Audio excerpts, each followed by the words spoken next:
Tani, duke qenë muaj shkurt që kur është hapur kjo çështje, ne bashk e kemi trajtuar dhe kemi thënë, sidomos më pas kur u hap kontrata që u bë e ditur, kjo kontratë do ketë probleme. Kur e kam lexuar kontratën, unë e kam lexuar të gjithë të pjesë që është bërë e ditur edhe nga institucionet amerikane, unë mendoj që minimumi ka vepra penale sipas ligjit shqiptar. Pra nuk mund të lobosh sipas ligjit amerikan për të zhbërë vendime ekzekutive. Pra i bie që korrupton shtetin amerikan. Ti mund të lobosh suporte ndryshme për ndikuar në politikat jashtme, po të zhbësh vendime ekzekutive. Këtu na e shitën me fjalë sikur do zhbëj non grata, pastaj ndruan disa herë terminologjinë e kontratës, se e pan dhe vetë kishin gabuar, ishin nxitime sipër në fushat për krijuar dhe një frymë pro-amerikane, bile më pro-amerikane se mund të jetë qeveria, domethënë, për të marrë flamurin tani pro-amerikan, nga anti-amerikan që e kishin deri para pak kohësh, dhe flamurin e sovranitetit. Por kanë treguar që në bazë ligjit shqiptar nuk kanë bërë deklarimet e duhura, nuk justifikojnë sasinë e parave, dhe mund të kemi edhe pasim parash, por dhe investime nga persona të cilët mund të jetë problematik për Shqipërinë. Sasia është e tillë që duhet ishte nuk e pranon ligji shqiptar në raport me paratë që marrin nga buxheti, ka shkelur normën e një viti e tjerë, dhe është e tillë që do të ngritet dyshim pasi është disa herë më e madhe se kontrata më e madhe që ka qenë deri tani, ka thyer rekordet si kontratë lobimi në SBA. Ka thyer rekordet si kontratë lobimi. Po, ato variojnë nga $10.000 në muaj deri në 100.000. Kjo vajti për një herë 250.000 muaj. Pra është edhe thonë që kanë dhe kontratë tjetër, nuk është vetëm kjo kontratë. Vetëm pagesa 750 që është parapaguar që në prill, pra me në shkrimin e kontratës, nuk justifikon dhe e fut në belara edhe ato që kanë nënshkruar, edhe kryetarin e partisë, po dhe vetë partinë. Pasi dhe partia si person juridik duhet të mbajë përgjegjësi për këtë investim të jashtëligjshëm. Dhe unë kam bërë pyetjen fillimisht, pse të mos filloj me që kemi të bëjmë me një çështje që u hap publik, pse mos fillonte investigimi që në moment.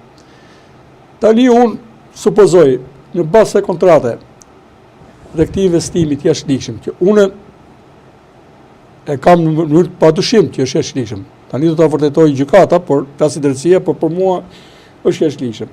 Nëse ka pasur disa 1, 2 apo 40 mandate të ndikuara nga kjo kontratë, nga ky diskurs, si do veprohet me to?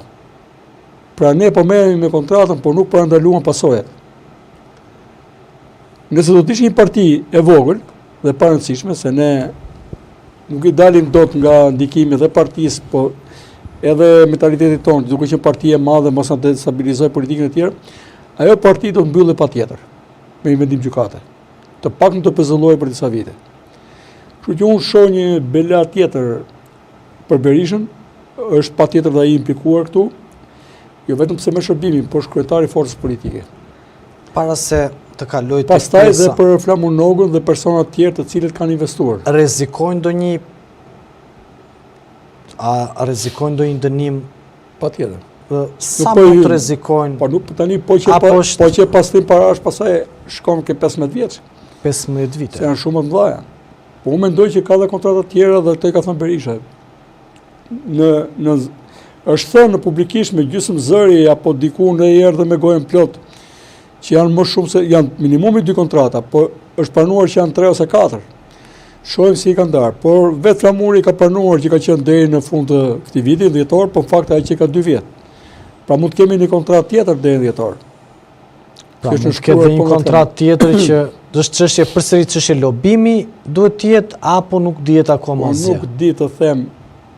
Diku lasivitare tha unë s'merrem me lobime, merrem me këshillime, tani na dalin në padhe lobimet, është regjistruar tek fara në Shtetet Bashkuara, pra do të kemi një investigim, të dyja palët besoj do të bashkëpunojnë shumë shpejt, unë e kuptoj se si mund të shkojë kjo punë, po mendoj që nga vetë shuma, do të kemi me probleme penale dhe duke thyer dhe vetë ligjin amerikan, vetë shteti amerikan dhe departamenti i drejtësisë atje, nuk i lë, duke parë shumë të tilla që është jashtëzakonshme, pra shumë rekord atje, nuk do e lërë pa investiguar, pa e zbardhur deri në fund. Çfarë kontrata është?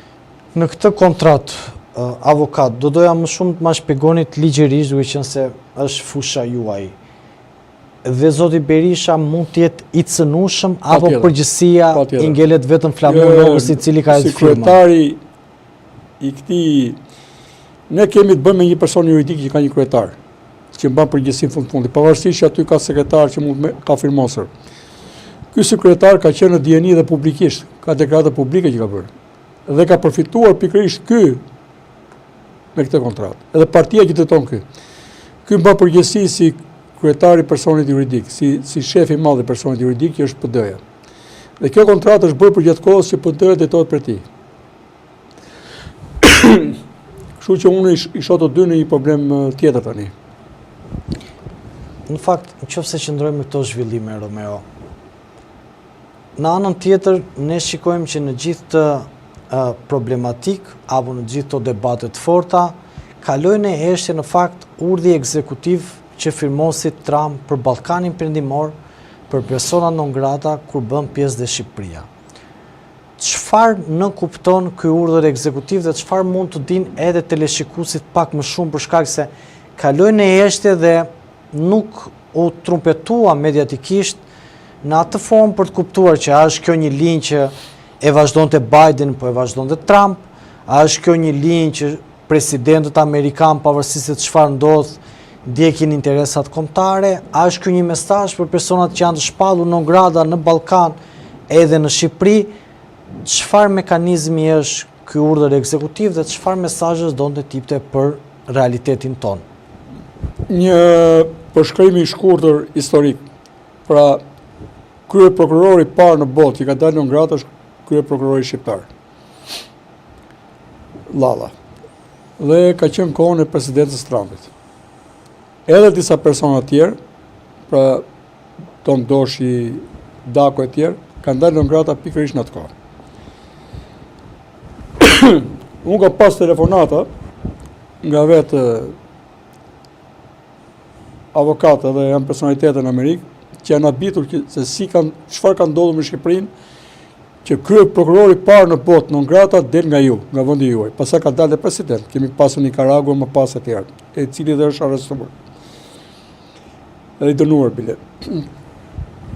U vazhdua me Bidenin. Tani rivazhdohet prapë me qeverinë e Trumpit dytë.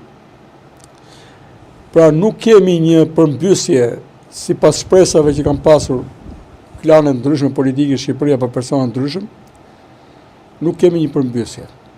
Pra ato non grata atje nuk i ka dhënë Sorosi sipas pretendimeve të tyre, nuk i ka dhënë Shteti Amerikan sipas ndikimit të qeverisë shqiptare, po aty kemi edhe persona që kanë ndikim qeverisë shqiptare dhe është dhe një paralajmërim për qeverinë shqiptare. Disa non grata tjera janë dizenjuar nga Departamenti i Thesarit.